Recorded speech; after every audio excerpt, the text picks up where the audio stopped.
കർത്താവിന് മഹത്വം. കർത്താവായ യേശു ക്രിസ്തുവിന്റെ പുനരാഗമനവും അനന്തര സംഭവം എന്നുള്ള വിഷയത്തിന്റെ മൂന്നാമത്തെ ഭാഗത്തിലേക്കാണ് ഇന്ന് നാം കടന്നു വന്നിരിക്കുന്നത്. കഴിഞ്ഞ ദിവസം നാം ശ്രദ്ധിച്ചതായ കാര്യങ്ങൾ, അറുക്കപ്പെട്ട കുഞ്ഞാട് സ്വർഗത്തിലായിരിക്കുമ്പോൾ പിതാവായ ദൈവം അവിടെയുണ്ട്, പുത്രനായ യേശു ക്രിസ്തുവും പരിശുദ്ധാത്മാവും അവിടെ ദർശിക്കുന്നതായി കാണുവാൻ കഴിയുന്നുണ്ട്.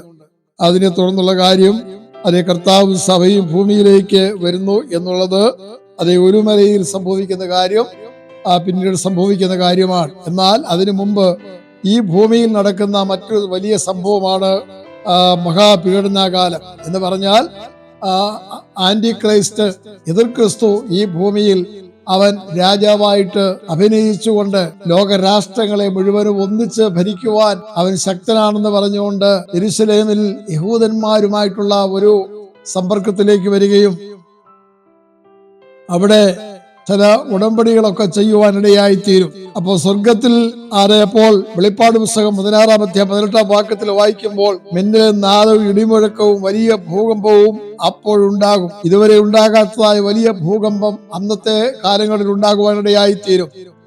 വെളിപ്പാട് 16-ന്റെ 19-21 വാക്യം 21 വരെ വായിക്കുമ്പോൾ മഹാനഗരം 3 ഭാഗമായിട്ട് പിരിയും. ജാതികളുടെ പട്ടണങ്ങൾ അഥവാ ബാബിലോൺ, അതൊക്കെ സ്തോത്രം, അവിടെ വലിയ സംഭവങ്ങൾ ഉണ്ടാകുവാനിടയായിത്തീരും. വെളിപ്പാട് 6-12 പറയുന്നു, സൂര്യൻ കരിമ്പടം പോലെ അത് കറുക്കും, നക്ഷത്രങ്ങൾ ആകാശത്ത് നിന്ന് വീഴും, ചന്ദ്രൻ രക്തതുല്യമായി തീരും. അങ്ങനെ വലിയ അടയാളങ്ങളും അത്ഭുതങ്ങളും അന്ന് ഉണ്ടാകുവാനിടയായിത്തീരും. മഹോപദ്രവ കാലത്ത് ആരാണ് ഭരണാധികാരിയായിരിക്കുന്നത്? എതിർ ക്രിസ്തു അല്ലെങ്കിൽ ആന്റി ക്രൈസ്റ്റ് ആണ്. അത് യഹൂദന്മാര് കാത്തിരുന്ന ഒരു സംഭവമാണ്, അവരുടെ മെസ്സിയ വരുമെന്നുള്ളത്. കർത്താവായ യേശു ക്രിസ്തു ലോകത്തിൽ വന്നപ്പോൾ യേശു ക്രിസ്തുവാണ് മെസ്സിയ എന്നുള്ളത് അവർക്ക് അംഗീകരിക്കുവാൻ കഴിഞ്ഞില്ല. അതേ കാരണം കർത്താവ് ലോകത്തിൽ ഇവിടെ വന്ന് ഒരു ശിശുവായി ജനിച്ചു, അതേ അവരുടെ നടുവിൽ വളർന്നു, അതേ 33-ാമത്തെ വയസ്സിൽ 30-ാമത്തെ വയസ്സിൽ ശുശ്രൂഷ ആരംഭിച്ചു. ഇതൊക്കെ അവർക്ക് ഏറെക്കുറെ അറിയാം. അപ്പോൾ മെസ്സിഹായെ പ്രതീക്ഷിച്ചത് അങ്ങനെയല്ല. അവർ യഥാർത്ഥ അതേ ഭരണത്തിന് വേണ്ടി വരുന്ന ഒരു രാജാവായ മെസ്സിഹയെയാണ് അവർ പ്രതീക്ഷിച്ചത്. അത് അവരുടെ മുമ്പിൽ കാണുവാൻ കഴിയാത്തത് കൊണ്ട് കർത്താവായ യേശു സ്വന്തക്കാരിലേക്ക് വന്ന് സ്വന്തക്കാരോ അവനെ കൈക്കൊണ്ടില്ല.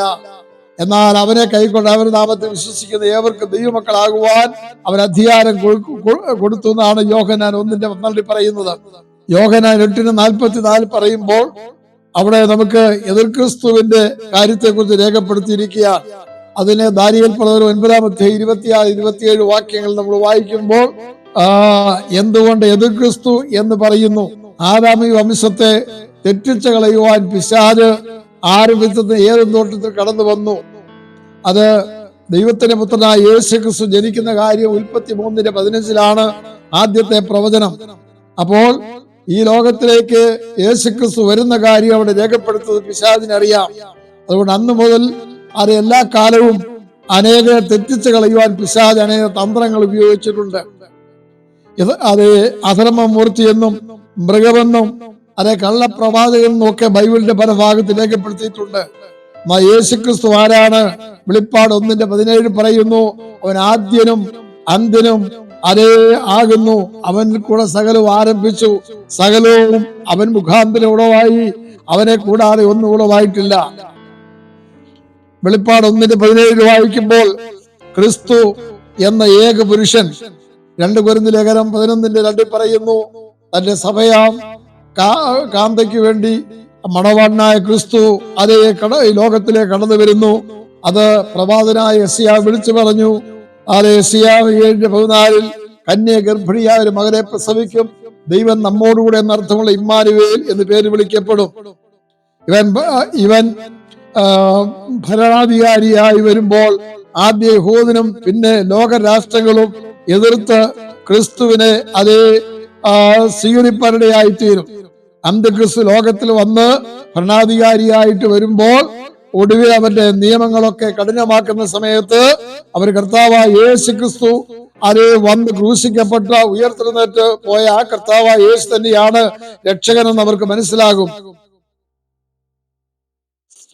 അങ്ങനെ ഫോഷ്ക്ക് വിശ്വസിക്കുമാർ വ്യാജത്തിന്റെ വ്യാപാര ശക്തി സാത്താൻ അനേകരിലേക്ക് പകർന്നിരിക്കുന്നത് കൊണ്ട് വ്യാജമായ കാര്യങ്ങളാണ് അവർ വിശ്വസിക്കുന്നത്. യോഹന്നാൻ 8:44 പറയുന്നു, അവൻ ഫോഷ്ക്ക് പറയുന്നു, ഫോഷ്കിന്റെ അപ്പനുമാകുന്നു. യഹൂദർ അവനെ അപ്പോൾ അന്ത്യനാളിൽ കൈക്കൊള്ളുവാനിടയായിത്തീരും. ലോകം മുഴുവനും മുഴങ്ങുന്ന സുവിശേഷം കൃപായുഗത്തിൽ കഴിഞ്ഞാലും സുവിശേഷം ലോകത്തിൽ അറിയിപ്പാനുള്ള ദൈവത്തിന്റെ പദ്ധതികളുണ്ട്. എന്നാൽ അവർ മണവാട്ടി സഭയിൽ വരികയില്ല. നരകത്തിൽ നിന്ന് കഷ്ടിച്ച് രക്ഷപ്പെടുവാൻ മാത്രമേ കഴിയത്തുള്ളൂ പിന്നീട് രക്ഷിക്കപ്പെടുന്നവർക്ക്. വെളിപ്പാട് 9-10 വാക്യങ്ങൾ വായിക്കുമ്പോൾ അവിടെ വായിക്കുന്നുണ്ട്, സകല വംശങ്ങളും ഗോത്രത്തിൽ നിന്നും ഭാഷയിൽ നിന്നും ഉള്ളവരെ കർത്താവ് വിലയ്ക്ക് വാങ്ങിയിരിക്കുന്നു. അന്ന് ഭൂമിയിൽ അന്ത്യക്രിസ്തുവിന്റെ അഥവാ എതിർ ക്രിസ്തുവിന്റെ ഭരണം നടക്കുമ്പോൾ ഏതാണ്ട് പകുതി ഭാഗം 3.5 വർഷത്തോട് അടുക്കുമ്പോഴാണ് 2 സാക്ഷികളെ സ്വർഗത്തിൽ നിന്ന് ഭൂമിയിലേക്ക് അയക്കുന്നത്. വെളിപ്പാട് പുസ്തകം 7-ാം അധ്യായം 9-10 വാക്യങ്ങൾ വായിക്കുന്നു. 1 മുതൽ വായിക്കുമ്പോൾ അതിന് വിശദീകരണം കിട്ടും. സകല വംശങ്ങളും ഗോത്രങ്ങളും ഭാഷക്കാരും 2 സാക്ഷികളെ ഭൂമിയിലേക്ക് അയച്ച് ഭൂമിയിൽ യെരൂശലേമിൽ പ്രസംഗിക്കും പ്രവചനം. ഇത് ആദ്യത്തെ 3.5 വർഷക്കാലമാണ് സംഭവിക്കുന്നത്. 3.5 വർഷത്തിന് ശേഷം സംഭവിക്കുന്നതാണ്. യെരൂശലേമിലെ തെരുവീതിയിൽ പ്രസംഗിക്കും. 2 പേർക്ക് ആരൊക്കെയാണെന്നുള്ളതിന് വ്യക്തമല്ല എങ്കിലും പഴയ നിയമത്തിലെ മോശയും ഏലിയാവുമാണെന്നാണ് അത് കൂടുതൽ ഗ്രഹിപ്പാൻ കഴിയുന്നത്. 3.5 വർഷം അല്ലെങ്കിൽ 1260 ദിവസം അവര് പ്രസംഗിക്കുവാനിടയായിത്തീരും. എന്തായിരിക്കും അവര് പ്രസംഗിക്കുന്നത്? കർത്താവായ യേശുക്രിസ്തു രാജാതിരാജാവായി എത്രയും വേഗം ഭൂമിയിലേക്ക് വരും. ഇപ്പോൾ വന്നിരിക്കുന്നത് എതിർ ക്രിസ്തുവാണ്. ആ എതിർ ക്രിസ്തുവിനെ നിങ്ങൾ അംഗീകരിക്കുവാൻ പാടില്ല. യഥാർത്ഥ സുവിശേഷം കർത്താവായ യേശുക്രിസ്തു കൂടെ മാത്രമാണ് ലഭ്യമായിരിക്കുന്നത്. എല്ലാവരും അവരവരുടെ ഭാഷകളിൽ അവരവർക്ക് മനസ്സിലാകുവാൻ തക്കോണം ഗൂഗിൾ ഇന്റർനെറ്റിൽ കൂടെ അത് ലഭ്യമായി തീരത്തക്കോട്ടെ ഇന്ന് ശാസ്ത്രം വളരെ പുരോഗമിച്ചു കഴിഞ്ഞു. 3.5 വർഷം കഴിയുമ്പോൾ എതിർ ക്രിസ്തുവും അനുയായികളും ഇവരെ കൊല്ലുവാനിടയായിത്തീരും. അപ്പൊ ഇവരുടെ പ്രവചന കാലത്ത് അത്ഭുതങ്ങളും അടയാളങ്ങളും നടന്നു. അന്ന് അവരെ ഒന്നും ചെയ്യുവാൻ കഴിഞ്ഞില്ല. അന്ന് അവരെ കൊല്ലുവാൻ ശ്രമിച്ചവരുടെ മേൽ ദൈവത്തിന്റെ ന്യായവിധിയുടെ തീയ് കടന്നു വന്നു. അങ്ങനെ അവരെ പിന്മാറുവാനിടയായി തീർന്നു. എന്നാൽ 3.5 വർഷം അവരുടെ ശുശ്രൂഷ കഴിഞ്ഞപ്പോൾ അവരെ കൊല്ലുവാനിടയായി തീർന്നു. അങ്ങനെ 3.5 ദിവസം യെരൂശലേമിന്റെ തെരുവീതിയിൽ അവരുടെ ശവം കിടക്കും. അത് ഭൂലോകത്തിന്റെ നാനാ ഭാഗത്തുള്ള സകല മനുഷ്യവർഗവും കാണത്തക്കവണ്ണമാണ് അത് ദൈവം സംവിധാനം ചെയ്തിരിക്കുന്നത്. ഇന്നത്തെ ടെലിവിഷൻ അതിന് വളരെ ആവശ്യമായിട്ടിരിക്കുകയാണ്. അപ്പൊ ഇതിന്റെ എല്ലാം കണ്ടുപിടുത്തം കർത്താവായ യേശുക്രിസ്തുവിന്റെ മടങ്ങിവരവും അനന്തര സംഭവവും അതേ സാക്ഷ്യം വഹിക്കുന്ന വസ്തുതയാണ്.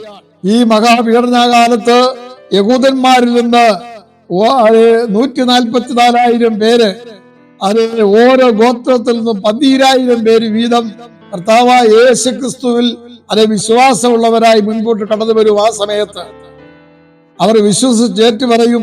ഓരോരുത്തൻ അത് രക്ഷിക്കപ്പെടും. ആ രക്ഷിക്കപ്പെടുന്നവരെ കർത്താവ് മുദ്രയിട്ട് വേർതിരിക്കും. അവരുടെ മേൽ അത് സാത്താന് അഥവാ എതിർ ക്രിസ്തുവിന് യാതൊരു അധികാരം ഉണ്ടാകത്തില്ല. അവരെ പ്രത്യേകം കർത്താവിനെ പരിപാലിപ്പാനിടയായിത്തീരും. വെളിപ്പാട് 12:14 വായിക്കുമ്പോൾ 3.5 വർഷം മഹോപദ്രവത്തിന്റെ ആദ്യകാലം ഇസ്രായേലിൽ അനേക രക്ഷിക്കപ്പെട്ടവരെ പ്രത്യേകാൽ വേർതിരിക്കും.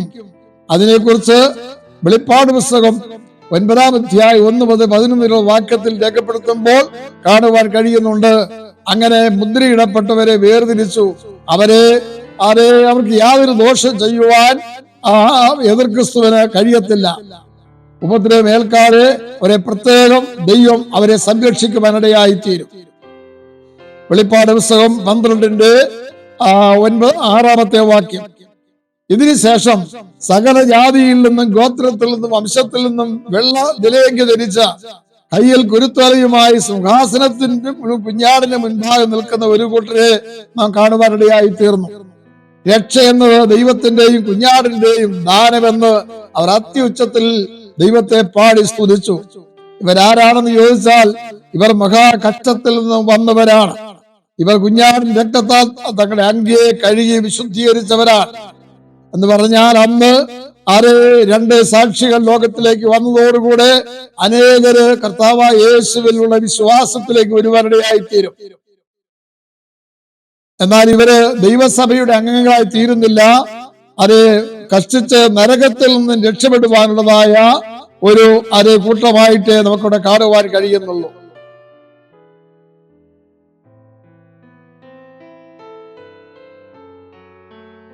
ഈ സമയത്ത് വെട്ടുക്കിളിയെ പോലുള്ളതായ ജീവികൾ ഭൂമിയിൽ പ്രത്യക്ഷപ്പെടും. അത് തേൾ കുത്തുന്നത് പോലെ വലിയ വേദനയുള്ളതായിരിക്കും. 5 മാസം മരണമില്ലാത്ത കാലമാണ്. ദൈവമുദ്ര ഇല്ലാത്തവർക്ക് ഈ പീഡകൾ സൗഖ്യവരുടെയായിത്തീരും. മഹാപീഡനാകാലത്തെ മധ്യത്തിൽ സംഭവിക്കുന്ന കാര്യങ്ങൾ, പീഡകാലത്ത് 3.5 വർഷം കഴിയുമ്പോൾ അവന്റെ സ്വഭാവം മാറും. അന്തിക്രിസ്തുവിന്റെ സ്വഭാവം മാറും. അവൻ എന്ത് ചെയ്യുമെന്നറിയാമോ? യഹൂദനെതിരായിട്ട് നിയമങ്ങൾ കൊണ്ടുവരും. വെളിപ്പാട് 13-ന്റെ 1-2 വാക്യം വായിക്കുമ്പോൾ സമുദ്രത്തിൽ നിന്നും കയറി വരുന്ന മൃഗമെന്നാണ് ആന്റി ക്രൈസ്റ്റിനെ കുറിച്ച് രേഖപ്പെടുത്തിയിരിക്കുന്നത്.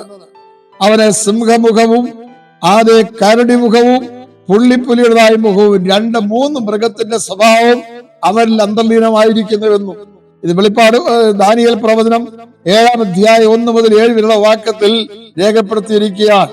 സിംഹം ബാബിലോണ്യ സാമ്രാജ്യത്തെയും കരടിയും പുള്ളിപ്പുലിയും ഗ്രീസ് സാമ്രാജ്യത്തെയും, കരടി ഒരു കൈ ഉയർത്തി നിൽക്കുന്നതായി മേദ്യ പാർസ്യ സാമ്രാജ്യത്തെയും വിളിച്ചറിയിക്കുന്നു.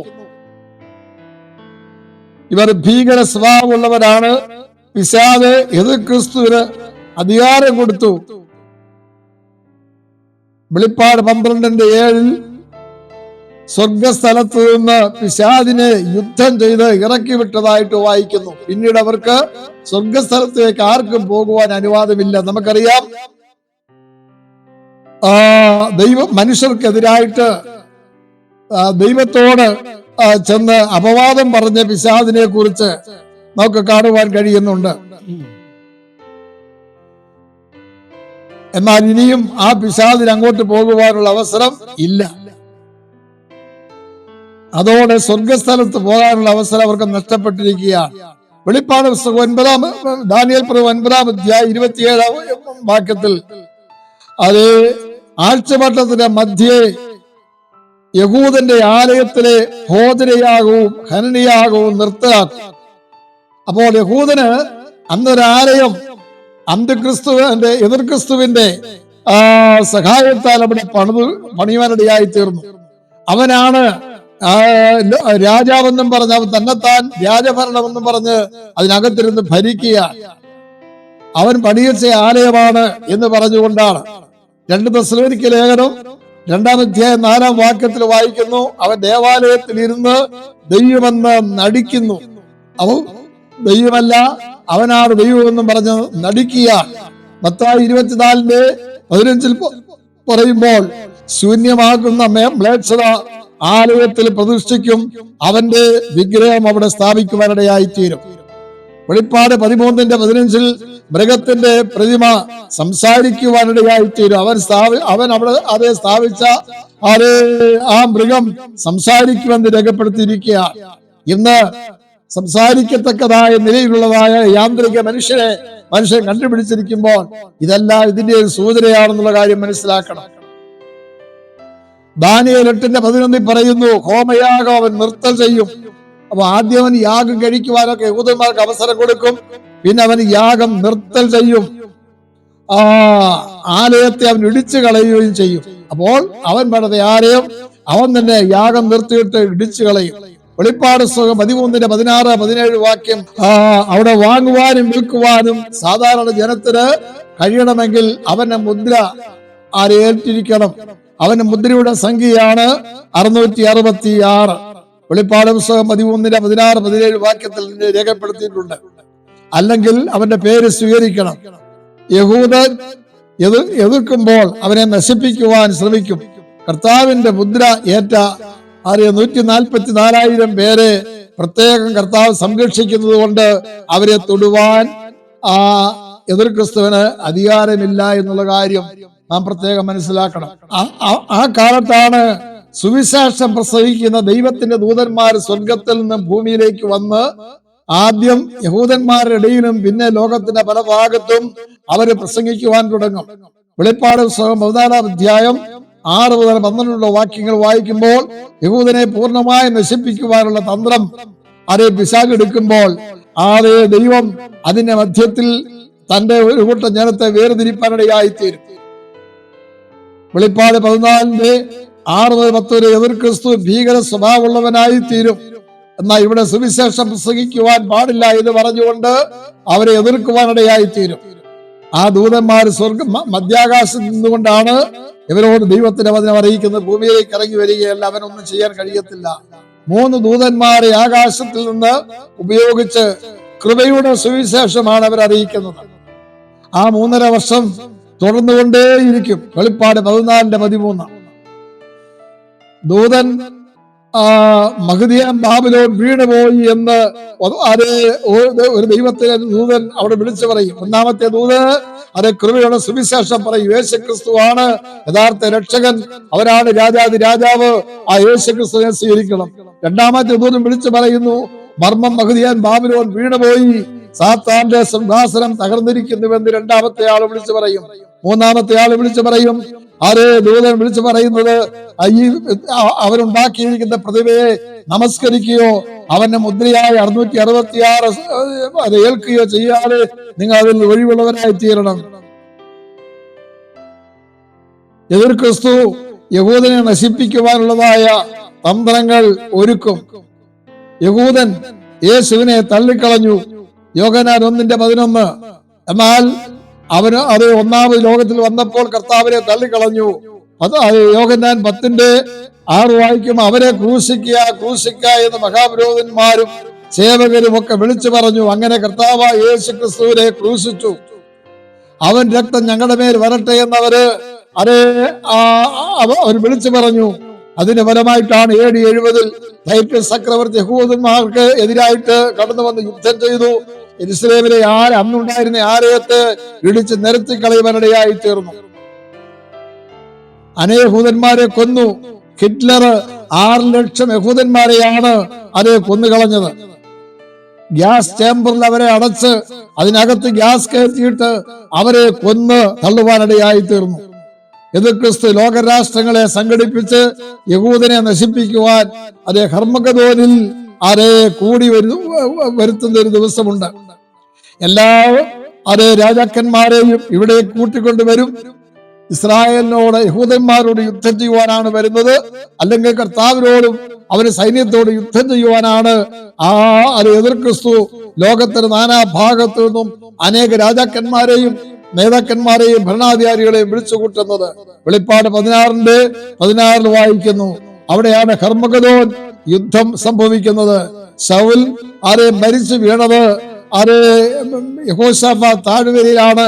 അവിടെയാണ് ഇവരെയെല്ലാം കൂടെ വിളിച്ചു കൂട്ടുവാനിടയായി തീർന്നത്. ഹർമഗദോൻ യുദ്ധം എന്നാൽ എന്താണ്?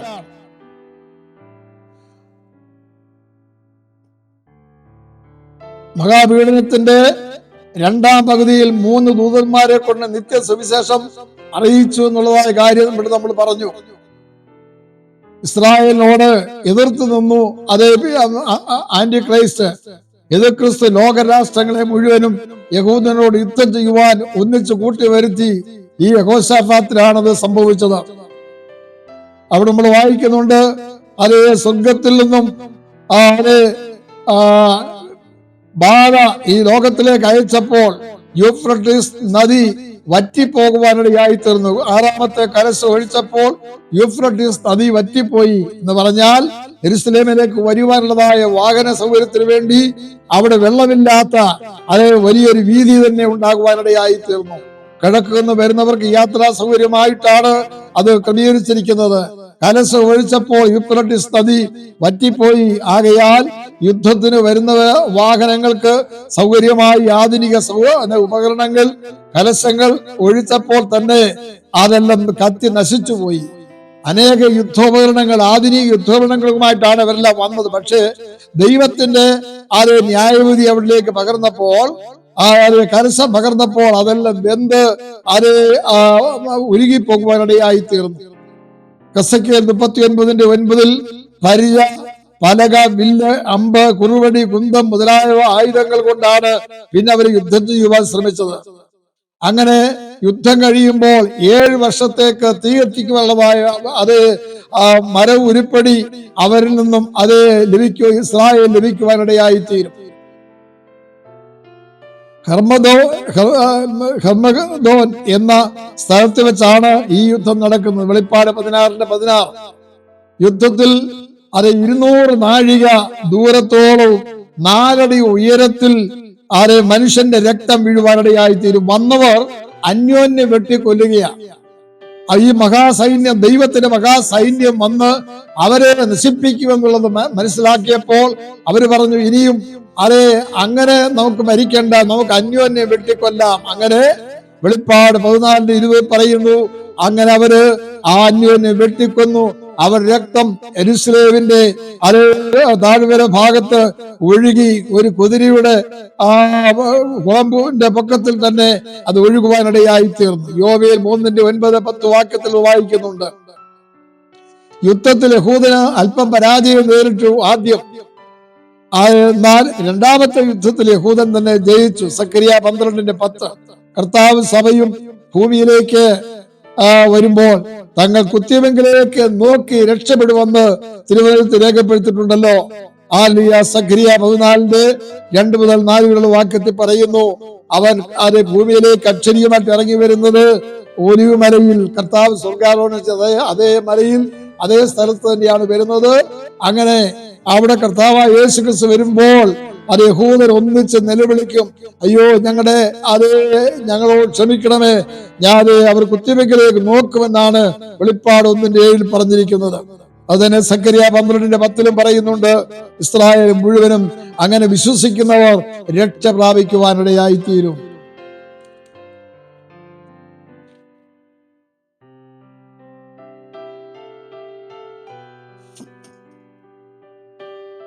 മെസ്സിഹായുടെ മഹത്വ പ്രത്യക്ഷത.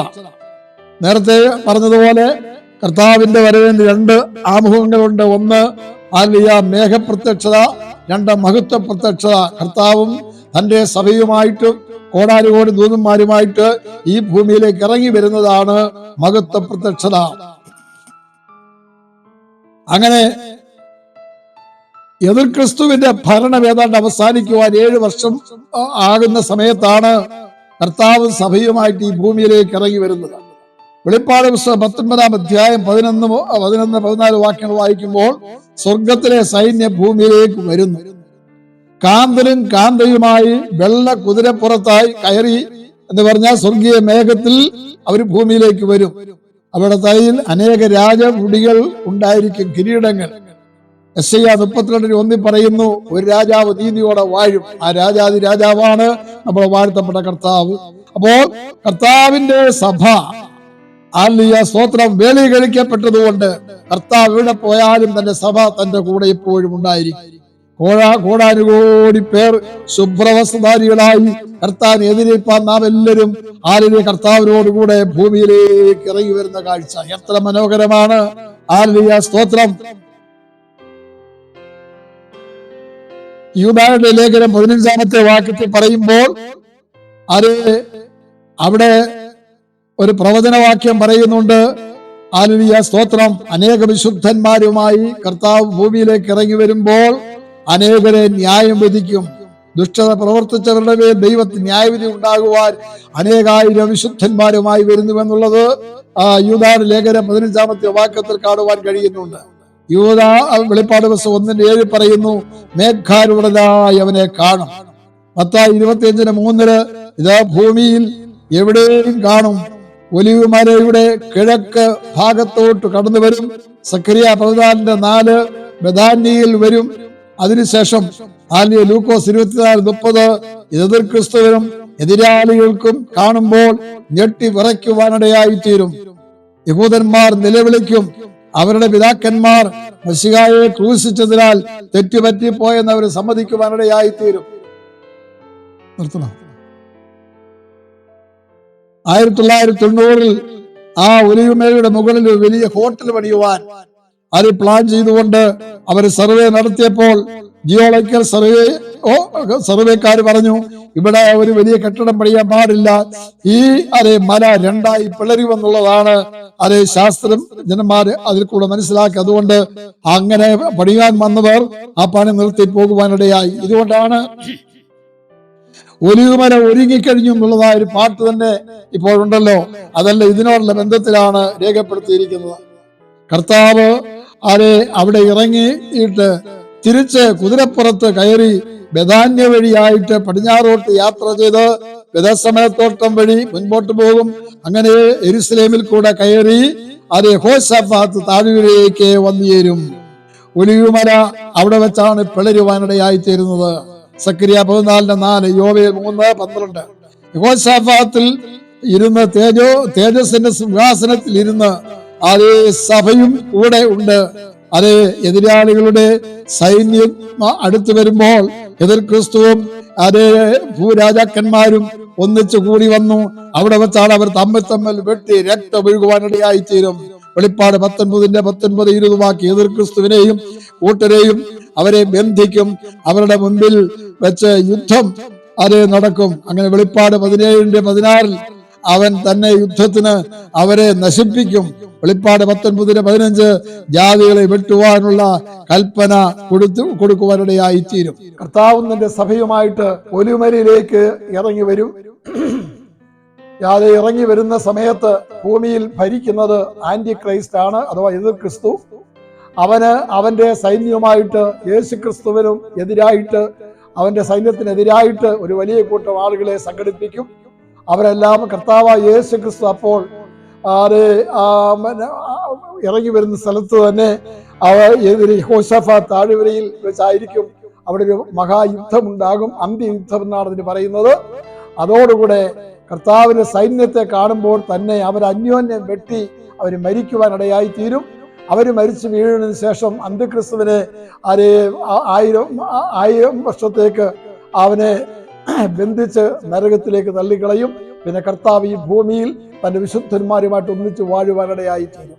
എത്ര ശ്രേഷ്ഠമായ പദവിയാണ് ദൈവം നമുക്ക് വേണ്ടി ഒരുക്കിയിരിക്കുന്നത്.